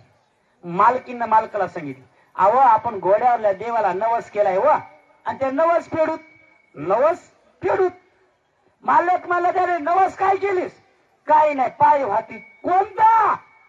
तुझ्याकडून वाहतीस का काय? अहो तसं नाही. मालक मला सोन्याचा वाचाय का? अहो तसं नाही. चांदीचा वाचाय? तसं बी नाही हो. मी सांगते ऐकावं, कारण त्या मालकींना आपल्या खिशा आपल्या जवळचे 500 रुपये काढून मालकाला दिले. मालकाला सांगितले, हवं आपल्या गावात यंकटी मामा नाही, म्हणजे ते सुतार मामा आहे ना, त्या सुतार मामापाशी जा आणि लाकडाचा पाय बनवा, लाकडाचा. मग लाकडाचे त्यानं एक कोणता 2 बनवले. ते 2 लाकडाचे पाय बनवले, पिशवीत टाकले. मालकीने पैसे आणले. मालकीला म्हणले मी 2 पाय बनवून आणले बघ. एक काय वाटीस 2 आहे. जे दोन्ही पाय त्या पिशवीमध्ये घालून आणले. मालकीन म्हणले कधी जायचं? उद्या जाऊ. ठरला त्यांचा बेत. मग ते दोघही पिशवीत 2 पाय, निवेद, नारळ सगळं घेऊन ते निघालेत घोड्यावरल्या देवाला. वाटत बाळू मामा करणार दिसू. त्यानं मामाला बघितले तर त्याने विचार केले, माय आपण त्या देवाला चला, पण बाळू माय भेटलेत, मामाचे दर्शन घ्या. झालं तर झालं भलं. म्हणून त्यावेळेस खरोखर मामा आपले मामाच्या तळावर आले. त्यानं मामाचं दर्शन घेतलं. मामाच्या जवळ थोडे अंतरावर पिशवी ठेवली. मामानं सर्व समजून घेतलं होतं. मामाला त्यानं नमस्कार केला आणि मामा त्याला बंडर लावला आणि त्याला सांगितलं पोटभर प्रसाद घ्या. त्यानं प्रसाद घेतले मामाकडे. मामाने विचारला कुठं चालावर तुम्ही? मामा आमच्या मालकींना नवस केलाय, ते नवस फेडायला चालू. आणि ते बघू तर पिशवी मध्ये कोणता नवस आहे मला तर बघू दे. ती पिशवी आता घाबरू लागली द्यायला मामाकडे. मामा अरे बघू दे. त्यालाच ती पिशवी घेऊन मामाकडे आली. मामाने ती पिशवी उघडली तर पिशवी मध्ये 2 लाकडाचे पाय. त्यावेळेस मामांच्या 2 लाकडाचे पाय बाहेर काढले आणि मामाने विचारले हे कशाला रे? ते नवस बोलाय देवाला. त्यावेळेस मामाने त्या दोघा पती पत्नीला सांगितलं, अरे देव हा नवसाचा नसतो. देव हा पैशाचा भुकेला नाही, चांदीचा भुकेला नाही, जमिनीचा भुकेला नाही, वस्त्राचा भुकेला नाही. देव हा फक्त भक्ती भावाचा भुकेला आहे. देव हा फक्त विश्वासाचा भुकेला आहे. कारण त्यावेळेस मामानं सांगितलं, अरे देव असे काही लाकडाचे कसे बी नवस करू नका. नवस करायचा ना, खरंच आपल्याला काही जर अर्पण करायचं तर मनापासून करा. परंतु हे काही नवस करून काही अर्पण करू नका. त्यावेळेस मामा ते 2 पाय घेतले आणि ते 2 पाय फेकून दिले आणि तिच्या मालकीनला मामानं बोलून घेतलं. तिच्या कपडाला बंडर लावला आणि मामाने तिच्या हातावर बंडरा दिला आणि सांगितलं, जा हा बंडरा घे. माझं नाव घेऊन त्याने उत्तरदा बंडर लावणे. दररोज माझं नाव घेऊन पाण्यातून ते बंडरा प्यायचं काम कर. कसं कमी होत नाही ते मी बघतो, असं मामानं सांगितलं. आणि ती माऊली त्या घोड्याला देवाला जायचं सोडून देणार ते निघाले वापस. का? मामाचा आदेश. त्या घोड्यावरल्या देवानं सुद्धा ठरवलं हे मामा भेटला म्हणजे आपलं संपलं, आपल्याला काही करायची गरज नाही. त्या घोड्यावरल्या देवानं त्याने समाधान झाला आणि त्यावेळेस कळती माऊली आपल्या घरी गेली आणि मामानं सांगितलेल्या पद्धतीने बंडऱ्याचं कार्य केलं. कारण त्या माऊलीचं कायमचं दुखणं निघून गेलं. कारण एक लक्षात ठेवा, तुमच्या कपाळाला बंडर लागतो हे तुम्हाला वाटतं तो बंडरा म्हणजे साधाच आहे वाटते का? हे खंडोबाचा भंडारा नाही किंवा बिरोदेवाचा भंडारा नाही. हा बंडरा म्हणजे बाळूमाचा बंडरा आहे आपला. आपण बिरोदेवाचा आणि खंडोबाचा भंडारा लावला म्हणजे कट्टम कुट्टम चालते आपल्याला. पण ह्या बांधलेला कट्टम कुटम चालत. कट्टम कुटम म्हणजे कळतं ना, काही लोकांना कळत नसन, म्हणून त्यासाठी समजून सांगायचं म्हणजे कठीण आहे. म्हणून त्याच्यासाठी कट्टम कुटम समजून घ्यायला शिका. तर त्यालाच मंडळी खरोखर मामाचा बंडरा म्हणजे मामानं सांगितलेला, अरे माझा बंडरा हातात घेऊन खोटं नाटक बोलशील तर फोकाट मारशील. माझा बंडरा हातात घेऊन कारण चुकीचं काम करशील तर फोकाट मरशील म्हणतोय मामा. तर एवढंच नाही, मामा काय सांगतोय, अरे माझ्या बंड्यात एवढी ताकद आहे ना, एवढी ताकद आहे. अरे जो माणूस आज मरायला लागला ना त्याला सुद्धा जर माझं नाव घेऊन जर भांडर लावला आणि त्याच्या मुखात जरी भांडरा टाकला तो सुद्धा 4 दिवस जगल्याशिवाय राहत नसतोय. एवढी ताकद माझ्या बंड्यात आहे. अरे माझ्या बंड्यात एवढी ताकद आहे, अरे खडकावर जरी माझं नाव घेऊन जर भांडरा टाकला त्या खडकाला सुद्धा पाजर फोडण्याची ताकद माझ्या भांड्यात आहे. अरे माझ्या भांड्यात एवढी ताकद आहे. अरे ज्याला संतती प्राप्त होत नाही त्याला संतती प्राप्त करण्याची ताकद माझ्या भांड्यात आहे. अरे माझ्या भांड्यात एवढी ताकद आहे, अरे ज्याच्या पाठीमागे किती 7.5 असेल आणि त्यानं माझा भांडरा मनापासून त्या ठिकाणी कपाळा लावला आणि माझा बंडरा चिमटभर माझं नाव घेऊन ग्रहण केलं तर त्याच्या पाठीमागचे 7.5 सुद्धा नष्ट करायची ताकद माझ्या बंडरात. अरे माझा बंडरा म्हणजे साधा सुद्धा नाही म्हणतोय. अरे ज्यावेळेस समुद्र मंथन झालं, ज्यावेळेस समुद्र मंथन झालं, त्या समुद्र मंथनातून माझा हा बंडरा जन्माला आलेला माझा बंडरा म्हणतोय. तो माझा बंडरा इथून तिथून जन्माला आला नाही, समुद्र मंथनातून जन्माला आलेला हा माझा भंडारा आहे म्हणतोय. एकदा श्री सद्गुरु संत बाळूमामा आपल्या बकऱ्यांचा तळ घेऊन ह्या गावातून त्या गावात घेऊन फिरत होते. एक कीर्तनकार बाळूमामाकडे येत होता. मामा त्याने आपल्या तळामध्ये कीर्तन ठेवायचे. मग कीर्तनकार महाराज त्या ठिकाणी दर 15 एकादशीला यायचे, मामाच्या तळात येऊन कीर्तन करायचे. नित्य नियम चालू होता. मग त्या कीर्तनकार समाधान कीर्तनकार होता. तर त्या कीर्तनकाराचा एका वैर्यानं शेंद्रातून त्या ठिकाणी खरोखर शेंदूर घालून, कारण त्या ठिकाणी महाराजांचा आवाज कंठ कायमचा घालवला. महाराज झाला मुक्का. काय महाराजाला मुक्का. मग महाराजाचे कीर्तन बंद, सगळंच कार्यक्रम बंद. आता महाराज कुठे बी जाईना झाले ना. मग या गावानं बाळूमाची आणि बाळूमाच्या कीर्तनाचा टाइम आला. मामाने आपल्या सेवेकरला सांगितलं, जा महाराजाला सांग आज माझ्या तळात कीर्तन ठेवायचं. महाराजांच्या खरोखर आणि घरी माणूस गेला मामाचा भक्त, आणि मामाचा भक्त म्हणायला लागला की बाळूमामानं तुम्हाला बोलवलंय, तुमचं कीर्तन आहे उद्याच्याला. त्यावेळेस म्हणजे खरोखर महाराजाला काहीच बोलता न त्याची मालकीन आणि ते महाराज बी रडायला लागले, दोघं बी रडायला लागले. मालकीन म्हणली, अहो यांचा कंठ गेलाय निघून, यांना करता येईल ना कीर्तन, आणि ह्यांना नेऊन काय करता, मामाच्या दरबार का हसू करताव का, कशाला घेऊन जातो यांचं बी, यांचे हसू करू नका आणि मामाचे हसू करू नका, असं समजून सांगायला लागले. त्यावेळेस मामाच्या भक्तांना सांगितलं, हो तुम्हाला मामानं बोलवलं ना, ते मामा बघून घेतील, तुम्हाला का काळजी पडले, तुम्ही याचं काम करा. तर त्यावेळेस खरोखर महाराजांना बाळूमाच्या शब्दावर आणि मामाच्या आमंत्रणावर विश्वास ठेवला, आणि महाराज मुक्काच होता. महाराज मामाच्या तळात आला. महाराजाला सगळं आता नाविलाज होता. बाळूमाच्या त्याने मामाला नमस्कार केला, मामापाशी बसले, कीर्तनाची तयारी चालू झाली.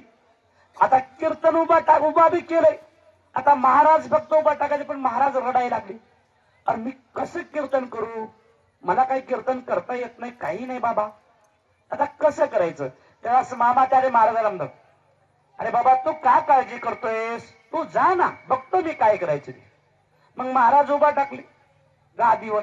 मग मामाने एका भक्ताला सांगितलं, महाराजाला भांडर लाव रे, जरा महाराजाला जरा भांडर लाव, बघतो काय करायचे ते. त्यावेळेस महाराजाला भांडर लावला, सगळ्याला भांडर लावला. महाराजाला भांडर लावल्याबरोबर ते भंडारा थोडा पांढऱ्या शुभ्र कपड्यावर जरा पडल्याच्या नंतर महाराज ते भंडारात झडकायला लागले. मामाला राग, आणि मामा म्हणतात, माझा भंडारा का तुला चावतोय का रे. त्यावेळेस मामा उठले आणि ते सगळा बटवा घेतला आणि महाराजाच्या अंगावर टाकला, पूर्ण अंगावर, डोक्यावर टाकला, आणि महाराजाच्या जवळ उभा टाकून मामा म्हणतात, या बाळू धनगराच्या दरबारामध्ये तुझं कीर्तन होतंय का तमाशा होत, हे मला बघायचंय. काय ह्या बाळू धनगराच्या तळामध्ये कीर्तन होते का तमाशा होतंय, मी बघतो, आता तू कर चालू, बघतो मी, असं मामानं सांगितलं. आणि खरोखर महाराजांच्या डोक्यावर भांडरा टाकल्यामुळं जरा महाराजाचा गेलेला कंठ हळूहळू वाढायला लागला, आणि बघता बघता महाराजाचा गेलेला कंठ पूर्ण आणि निघाला, आणि महाराज दणदणीत कीर्तन करायला लागले. कारण गेलेला कंठ, कारण मामा निर्मिती करू शकतात, जे मामा कोण असते याचं गणित आपण लावलं पाहिजे. कारण आजही बाळूमामा अनेक वेगळ्या वेगळ्या पद्धतीने अनुभव देणारा देव म्हणजे मामा, एक लक्षात ठेवा. कारण एक ध्यानात ठेवा, पण आपण अनेक देवाची भक्ती करतो ना, पण हे बाळूमामाचं कार्य वेगळं आहे. 18 पालखी सोहळे चालतात त्या देवाच्या नावाखाली, दररोज हजारो लोक बाळूमाच्या नावाखाली प्रसाद घेतात, हजारो लोक, न पत्रिका देता न आमंत्रण देता, कारण मामाच्या दरबार सकाळ संध्याकाळ मामाच्या आरतीची आणि नोंदणी करतात. तो म्हणजे मामा. 18 पगड समाज मामावर प्रेम करतो, 18 पगड समाज मामाची विश्वासानं भक्ती करतो, सेवा घडवतो. कारण मामानं सांगितलेलं आहे, अरे माझ्या दारात 1 तास ज्यानं राबला ना, त्याच्या घरात मी 12 तास डोक्यावर चिंबल ठेवून पाणी भरत असतो.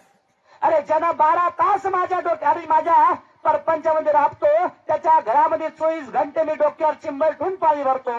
आणि जो 24 घंटे माझ्या बकऱ्यांचे आणि माझ्या तळाचं राखण करतो, त्याच्या घराला मी सापाचं रिंगण आखून त्या घराचं संरक्षण करतो, तो म्हणजे मी बाळू मामा म्हणून सांगितलेला आहे.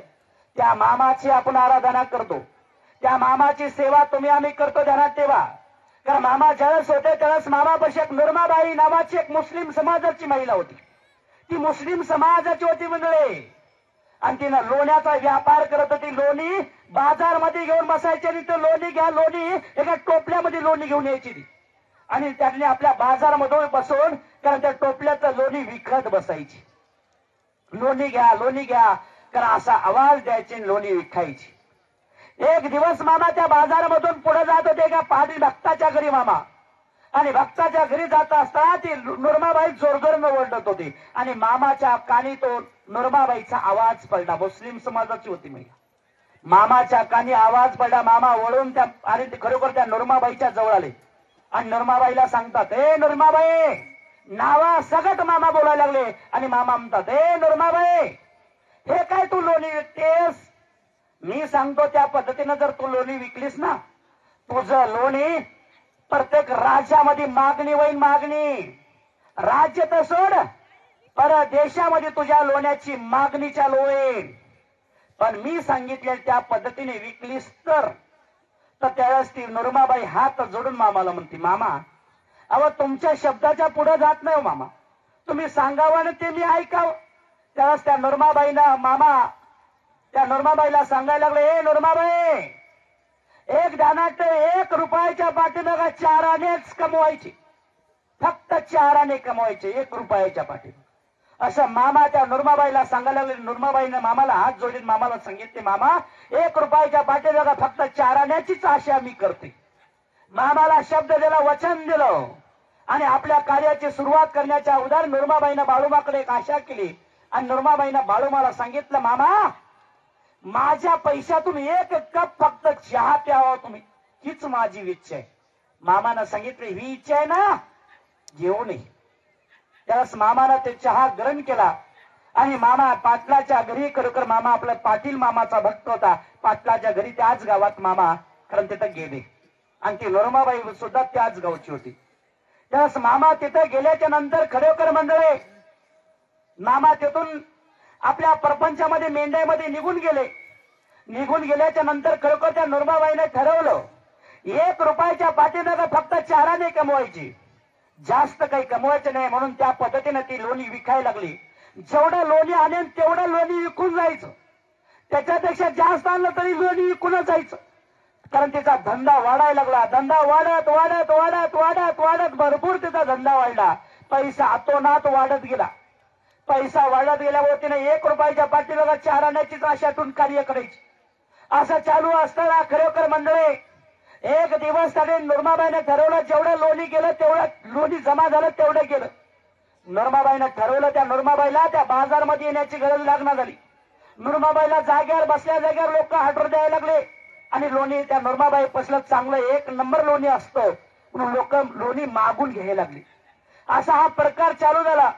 मग नुरमाबाईनं छोटस एक त्याने आपलं त्याला छोटीशी कंपनी म्हणून काढावं असं डोक्यात आणि त्या नुरमाबाईनं ठरवलं, आणि नुरमाबाईनं कंपनी तयार केली त्या पैशातून, छोटीशी कंपनी. आणि त्या कंपनीला नाव दिलं नुरमा लोणी पाकिट नाव दिलं. त्यावेळेस त्या लोण्याची मागणी चालू झाली आणि इतर राज्यापर्यंत ते लोणी मागायला सुरुवात झाली. इतर राज्य म्हणता म्हणता प्रत्येक राज्यामधून लोक मागणी व्हायला लागले. नुरमाबाईचं लोणी इतर राज्यामध्ये प्रत्येक पूर्ण देशामध्ये पसरायला लागली, आणि लोणी हळूहळू छोटी कंपनी म्हणता म्हणता मोठी कंपनी झाली. पैसा, सोनं, चांदी, जमीन, अनेक गोष्टी निर्मिती झाल्या. नुरमाबाईला त्या लोणी पार्सल करण्यासाठी गाडी एक घ्यावी लागली. 1 गाडी म्हणता 2 घ्यावं लागल्या, 2 म्हणतात 3 घ्यावं लागल्या, 3 म्हणतात 4 घेतल्या. कारण त्यावेळेस त्या नुरमाबाईने ठरवलं, 1 गाडी जेव्हा घेतली तेव्हा ती नुरमाबाई आपली गाडी घेऊन बाळूमापाशी आली पहिल्या गाडीला, आणि मामाच्या दरबारात ती गाडीची पूजा करून घेतली. मामाला सांगितली, मामा हे तुमचा आशीर्वाद आहे बघा, काय या गाडी हे सगळं काही येण्याचा आशीर्वाद तुमचा आहे, आणि याच्यावर अधिकार मामा तुमचा आहे. तुम्ही जदी म्हणसान तधी ही गाडी तुमच्यासाठी कधी बी असणार बघा. मामा म्हणाले, ए नुरमा विचार करून बोलत जा. हो मामा अहो तुम्ही जर म्हणलं ना ही गाडी तुम्हालाच पाहिजे तर तुम्हालाच देऊन टाक. त्यावेळेस नूरमाबाईनं सांगितलं, मामा, अरे मामाला म्हणल्याच्या मामा म्हणतात मला नको बाई, तू खुशाल राहा पण शब्दाचं पक्की राजा बन. पण त्या नूरमाबाईचा एक नियम होता, ज्या वर्षी मामाला सांगितली होती पण मामा दरवर्षी त्या गावात येत होते पाटलाच्या घरी. मग त्या नूरमाबाईनं ज्या वर्षी पहिल्या वर्षी सांगितलं त्या नूरमाबाईला चांगला आपला व्यवसाय वाढत होता. मग त्या नूरमाबाईने ठरवलं की बाळूमामामुळे आपल्याला बरं झाल्यामुळं, कारण बाळूमामाला दरवर्ष आपण भर आहेर चढवायचा. मग ती नूरमाबाई दरवर्ष बाळूमामाला आहेर घेऊन यायची, वाजत गाजत ते आहेर घेऊन यायची, ते आहेर मामाला चढवायची. मग असं अनेक दिवस चाललं. तर मामाला जेव्हा गाडीचं काम पडलं त्यावेळेस मामा आपल्या भक्ताला सेवेकाला वाट लावायचे, त्या नूरमाबाईची गाडी घेऊन यायची. हे चाललं होतं आणि मामा दरवर्षी तिला आशीर्वाद द्यायचे. हळूहळू एवढा पैसा जमला, एवढा पैसा झाला, मोठी कंपनी झाली, पैसा भरपूर झाला, पण प्रॉपर्टी भरपूर झाली. मग करावं काय, तर त्या नूरमाबाईने एक सिनेमा टाकी, कारण त्या कोल्हापूरमध्ये काढायचं ठरवलं. आणि खरोखर सिनेमा टॉकी तिने काढण्याचा निर्णय घेतला आणि सिनेमा टॉकी काढून तिचं पूर्ण कामकाज चालू केलं. कारण त्याने त्या सिनेमा टॉकीला पूर्ण पत्रा मारण्याचं काम चालू झालं. पण पत्रा मार झाली, पण त्या पत्र्याला खरोखर तिला चिपळ्या भेटणार झाल्या. चिपळ्या भेटणार झाल्यामुळे खरोखर त्या नूरमाबाईने विचार केला तर काय करायचं. नूरमाबाईने गाडी घेतली, आपल्या घरी आली, अख्खं घर झाडलं. घरामध्ये जेवढा चिल्लर पैसा होता तेवढा बाहेर काढला. चिल्लर पैसा काढला तर 4 कलतानी मोठे मोठे पोते भरले. ते 4ही पोते गाडीवर टाकले आणि ते गाडी घेऊन आपल्या सिनेमा टॉकीवर घेऊन आली. आणि एका खरोखर एका खिळ्याला एक बंदा मारला पैशाचा. पूर्ण सिनेमा टॉकीला पैसा मारला होता त्या माऊलीनं. एवढा पैसा श्रीमंत झाली होती, एक लक्षात ठेवा. कारण हे फक्त मामाच्या कृपेमुळे श्रीमंत झाली. श्रीमंत झाल्याच्या नंतर हळूहळू ती एवढी श्रीमंत झाली, मग सगळं काही वाढलं. एक दिवस बाळूमामा आपल्याला शंकेश्वरला जाण्यासाठी खरोखर गाडी त्यांनी नूरमाबाईच्या आणण्यासाठी एका भक्ताला पाठवून दिलं. मग मामाचा भक्त त्यांनी नूरमाबाईच्या घरी गेला. 4 गाड्या जागेवर उभा टाकून होत्या. नूरमाबाईला सांगितलं, बाळूमामानं गाडी सांगितली. नूरमाबाईनं सांगितलं गाडी भेटणार नाही.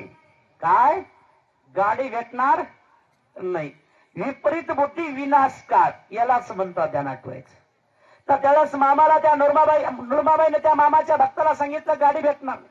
पाटलाच्या घरी 2 गाड्या होत्या. पाटलाला सांगितलं, बाळूमानं गाडी मागितली, पाटलाची गाडी घेतली. मामा शंकेश्वरला जाऊन आले. मामा दरवर्षाप्रमाणे त्या गावात येत होते. मग पाटलाच्या घरी मामा आल्याच्या नंतर ती त्यावेळेस मामा आले म्हणून कळालं नूरमाबाईला. नूरमाबाईला भर आहेर घेतला आणि मामाकडे वाजत गाजत घेऊन यायला लागली. हे मामाला कळालं. त्यावेळेस मामाच्या जवळ पाटील बसले. त्या पाटलाला मामानं सांगितलं, अरे त्या नूरमीला सांग जाऊन, काय त्या नूरमीला सांग जाऊन, तुझ्या कपड्यासाठी मी इथं आलो नाही किंवा तुझ्या वस्त्रावर मी बसलेला नाही. कारण त्या नूरमीला सांग तुझे कपडे तुझ्यापाशी ठेवून घे, मला कपड्याची गरज नाही. ती नूरमाबाई वाजत गाजत आपला सोहळा घेऊन येत होती. आणि त्यावेळेस मामानं तिला परत पाठवलं. ज्या दिवशी ते नूरमाबाईचा मामाचा ड्रेस वापस तिच्या घरात गेला, त्या दिवशीपासून तिला अनुभव सुरुवात झाला. कारण त्या दिवशीपासून तिचं लोणी जिथलं जिथं पोहोची झालतं. परदेशामध्ये तिचं लोणी जात होतं. जिथं जिथं लोणी गेलं तिथून ते लोणी वापस यायला सुरुवात झालं की लोण्यामध्ये भेसळ आहे. लोणी परत वापस यायला लागलं. कारण जेवढा पैसा लावला होता तेवढा पैसा वापस द्यावा लागला. पैसा आणि जेवढं त्याने देईन तेवढं कर्ज वाढत जाऊ लागलं, खर्च वाढवला. कारण त्या नूरमाबाईचा व्यवसाय जाग्यावर ठप्प झाला. त्या नूरमाबाईने हवे जी सिनेमा टॉकी घेतली होती ती सिनेमा टॉकी विकावा लागली.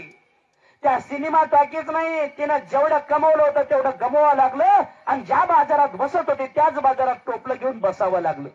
कारण एक लक्षात ठेवा, हा बाळूमामा कारण झाडावर चढवतो, पण ज्यावेळेस मामाला जर खरोखर ज्यावेळेस खाजवलं तर मामा त्या झाडावने बुडाला आणून बसवतो, तो म्हणजे मामा. कारण मामा श्रीमंतही करायचं कळतं मामाला, आणि श्रीमंतीमधून गरीब कसं करायचं ते मामाला कळतं, आणि गरिबीतून श्रीमंत कसं करायचं ते मामाला कळतो, तो म्हणजे मी मामा. त्या मामाचं कार्य आम्ही करतो. मामा जात बघत नाही किंवा धर्म बघत नाही. मामा फक्त ज्याच्या हृदयात भाव आहे, ज्याच्या हृदयात विश्वास आहे, ज्याची सेवा आणि विश्वास कार्य चांगलं निष्ठेचं असेल, कारण त्याला मामा हवं ते ठिकाण देतो. कारण मामानं सांगितलेलं आहे, अरे एखादी मला जर पसंत पडलं ना, मला एखादी भक्त किंवा एखादी सेवेकरी पसंत पडला, त्याला सोन्याच्या गादीवर नाही पैशाच्या गादीवर झोपू दे, त्याला सुद्धा मी जागेवर माझ्या जवळ आणतो. माझ्या मनात आलं तेव्हा त्याला मी माझ्या समोर आणतो. पण त्यावेळेस मामाचे भक्त म्हणाले, मामा तुम्ही कसं आणता? त्यावेळेस मामानं सांगितलं, रे माझ्या खिशात एक काळी डबी आहे, त्या काळी डब्यातली एक जर काडी ओढून सोडली ना, त्या काळी डबी ओढून सोडलेली त्या काडीची आग त्याच्या बुडक्याला लागती, आणि त्याच्या बुडक्याला म्हणजे त्याच्या परपंचात लागती, आणि परपंचात लागली की ते बोंबलत माझ्या मागे येते. कारण मला ये म्हणायची गरज नाही, कारण मी कोणाला या बी म्हणत नाही, कोणाला जा बी म्हणत नाही. माझा दार कायम अखंड उघडा आहे. मी याही कोणाला म्हणत नाही, जाही कोणाला म्हणत नाही, कारण तो म्हणजे मी बाळू मामा म्हणून सांगितलेला आहे. कारण मामानं सांगितलेलं आहे, अरे माझ्या मेंढीला कोणी हात जर लावला ना, हात त्याचा 6 महिन्यामध्ये हात बाजूला काढून फेकतो म्हणून सांगितलेलं आहे. माझ्या मेंढीला जर त्यानं पुन्हा हात लावला, त्याचा हात सुद्धा 6 महिन्याला आणि 6 महिन्याच्या अगोदर बाजूला काढून फेकतो. नाही जर काढून फेकलो तर ह्या जगात बाळू धनगरे नाव सांगत नाही म्हणतोय तो बाळू मामा. एक लक्षात ठेवा.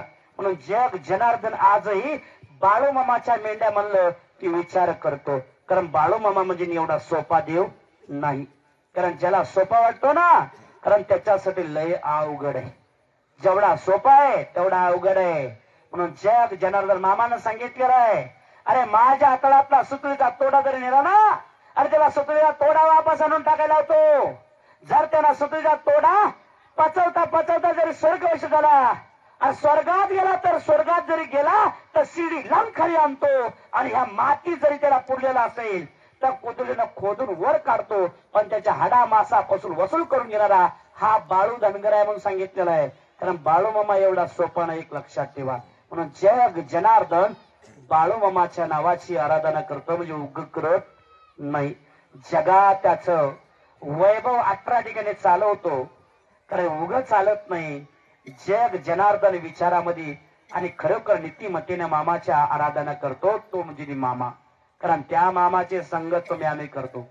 त्या मामाच्या मेंढ्या आपल्या गावात आहेत, म्हणून त्याच्यासाठी गावात आपल्या मेंढ्या आल्या ह्याचा अर्थ की आपल्या गावात मामाची मेंढी येणं म्हणजे आपल्या गावची 7.5 नष्ट होणं, आपल्या गावामध्ये रिद्धी सिद्धी नांदून दाखवणं, आपल्या गावची इडापिडा नष्ट होणे, आपल्या भूमी पवित्र होणे.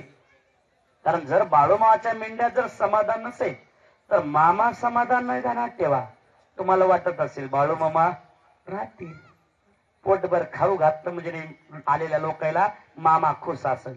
कारण मामा काय सांगतोय, माझी मेंढी सुखी तर माझा मेंढका सुखी. माझी मेंढी आणि मेंढका सुखी नाही ना, मला ते जग सुखी आहे का दुःखी आहे काही घेणं देणं नाही म्हणतोय. काय, माझी मेंढी सुखी तर माझा मेंढका सुखी. माझी मेंढी आणि मेंढका सुखी आहे तिथं जग सुखी आहे. जिथं मेंढी आणि मेंढका सुखी नाही तिथं जग सुखी आहे का दुःखी आहे मला घेणं देणं नाही. कारण मामा मेंढ्या घेऊन करतो म्हणजे येणं आहे का? कारण मामा काय सांगतोय, लोंगडी गोंगडी पुकाची वैन सरकी पुकाचे मेंढी बाई आणि मेंढी मोलाची वैन म्हणतोय मामा. काय सांगतोय, लोंगडी गोंगडी पुकाची सरकी पुकाची मेंढी मोलाची मेंढी बाई पालखीतून मिरवेन, मेंढीच्या गळ्यात पुतळ्याच्या माळा बांधशील, जग दुनियात नवल होईल, मेंढीच्या पोटी मुलगा जन्माला येईल म्हणतोय, आणि तो जगाचा मालक असेल म्हणतोय. काही येडा आहे का तो मेंढ्या घेऊन फिरायला? जगाच्या मालकाची निर्मिती त्या मेंढीच्या पोटी जन्माला होणार आहे, येणार आहे म्हणतोय मामा. काय सांगतोय, लोंगडी घोंगडी पुकाची वैन सरकी पुकाची मेंढी आणि मेंढी मोलाची मेंढी बाई पालखीतून मिरवेल, मेंढीच्या गळ्यात पुतळ्याच्या माळा बांधशील, जग दुनियात नवल होईल, मेंढीच्या पोटी मुलगा जन्माला येईल असं मामा सांगतो. आणि मामा काय सांगतोय, अरे जोपर्यंत तुमच्यानं माझ्या मेंढ्या राखणं होती तोपर्यंत राखा. ज्या दिवशी तुमच्यानं राखणं होत नाही ना, त्या दिवशी आदमापूरच्या डोंगरात आणून सोडा. आदमापूरच्या डोंगरातल्या दगडानं जर नाही माझ्या मेंढ्या राखल्या तर ह्या जगात बाळू धनगरे नाव सांगत नाही म्हणतो, बाळू धनगरच नाव सांगत नाही म्हणतो. कारण तो म्हणजे मामा. दगडापासून सुद्धा मेंढ्या राखून घेण्याची ताकद ठेवतो तो म्हणजे मामा. त्या मामाचं कार्य आपण करतो, त्या मामाची संगत आपण करतो, हे आपलं भाग्य समजा. कारण मामाचं जीवन चरित्र किती जरी सांगितलं कारण संपणं शक्य नाही. जोपर्यंत आपल्या गावात मामाची पालखी आहे तोपर्यंत मामाच्या मेंढ्याची सेवा करा, मामाच्या मेंढीवर प्रेम करा. अरे माणसावर प्रेम करण्यापेक्षा मामाच्या मेंढीवर प्रेम करा. 100% देव आपल्याला प्रसन्न झाल्याशिवाय राहत नाही. तर एक लक्षात ठेवा, कारण त्याच्यासाठी सर्वांना आज बाळूमामाचं चरित्र मी किती जरी सांगितलं तरी संपणार नाही. मामानं सांगितलेलं आहे, पृथ्वीचा एक जरी कागद केला, आजची पृथ्वी आहे ना, त्या पृथ्वीचा एक जरी कागद केला, स्वतः सरस्वती माता जरी कणपटी करायला बसली तर ती सरस्वती माता थकेल, पृथ्वीचा कागद संपेल. श्री सद्गुरु संत बाळूमामाचं चरित्र कधी संपणार नाही असं मामानं सांगितलेलं आहे. आणि सरस्वती मातेच्या हातातली जी कांडी आहे, समुद्रातली साही जरी केली कारण ती साही संपेल, पण श्री सद्गुरु संत बाळूमामाचं चरित्र संपणार नाही म्हणून सांगतोय. पृथ्वी जन्म मी आधीपासून पेट ते झाडे अंत्य तशेन, मामा संगती भक्त शिकून. कारण तो म्हणजे मामा. एक लक्षात ठेवा, त्या मामाची संगत आपण घडवतो. कारण मामाचा जन्म 3 ऑक्टोबर 1892 आहे. मामाची समाधी 4 सप्टेंबर 1966 ची मामाची समाधी आहे. तेव्हापासून ज्यावेळेस मामानं समाधी घेतली त्याला 700 मेंढ्या होत्या. आज 18 पालखी सोहळ्याच्या माध्यमातून 30 ते 35 हजार मुख्य प्राणी फिरतात. मामाच्या दरबार कोणी हात बघणार नाही, कोणी कपाळ बघणार नाही, कोणी देव ऋषीपणा किंवा अंगात आणणारा कोणी नाही. अंगात येणारा देव नाही, अनुभव देणारा देव म्हणजे हा बाळूमामा आहे. त्या मामाची संगत तुम्ही आम्ही करतो हे आपलं भाग्य समजा. आपल्या गावात मामाची लक्ष्मी येणं म्हणजे आपल्या कुठले तरी संकट निवारण करून घेणे, आपले कामकाज करून घेणे. कारण त्या मामाची मेंढी आहे ना, त्या मेंढीला 3 नाव आहेत. एक नाव मेंढी आहे, दुसरं नाव तिचं नाव त्याने कामधनु आहे, तिसरं नाव त्याने तिला महालक्ष्मी म्हणून, तिला लक्ष्मी म्हणून पुजतात लोक. आणि आपले साकड संकट त्या मेंढीला सांगतात. आपल्या घरी जे गाय आहे, म्हैस आहे, शेळी आहे, मेंढी आहे, कोंबडा आहे, गाढव आहे, घोडा आहे, हे आपल्या स्वार्थासाठी सांभाळतो. तर ही बाळूमाची मेंढी कोणाच्या स्वार्थासाठी नाही, जगाच्या स्वार्थासाठी. आणि जगाचं, कारण खरोखर जगाचा उद्धारासाठी ती मामाची लक्ष्मी फिरते. कारण त्या जगाच्या मालकाची लक्ष्मी, कारण तुमची आमची नाही. कारण त्याच्यासाठी की जोपर्यंत आपल्या गावात आहे तोपर्यंत मामाच्या मेंढीची सेवा करा, भक्ती करा, तिच्यावर प्रेम करा. तिला त्याने जोपर्यंत आपल्या शेतात शिवरात नेऊन फिरवा, आपल्या नेहमी मामाच्या मेंढीला तृप्त करा. त्या मेंढीला पाणी चारा जेवढं करसान ना तेवढं ते देते. कारण आज हजारो लोक त्या मेंढीची पूजा करून आपलं संकट सांगते आणि त्याचे संकट मामाची मेंढी द्रुत आणि पूर्ण करते. एवढी ताकद त्या मेंढीत आहे. तर मग विचार करा, त्या मेंढीची सेवा केलेली व्यर्थ जाऊ देईल का तो बघ अगदी लक्ष्मी. म्हणून त्याच्यासाठी सेवा करसीन, सेवा तर खासीन मेवा, करसीन सेवा तर खासीन मेवा, नाहीतर थोबाडेच खाशीन म्हणतोय मामा. त्या मामाची संगत आपण करतो, ध्यानात ठेवा. त्यासाठी सर्वांना दोन्ही आता टाळी वाजून भगवंताच्या नावाची जप करा. हरे राम राम राम हरे रे, हरे कृष्ण कृष्ण कृष्ण हरे हरे. चला आजच्या पंक्तीत अन्नदाते 5 जण देवाच्या समोर यायचं. हरे राम राम राम हरे रे, हरे कृष्ण कृष्ण कृष्ण हरे हरे.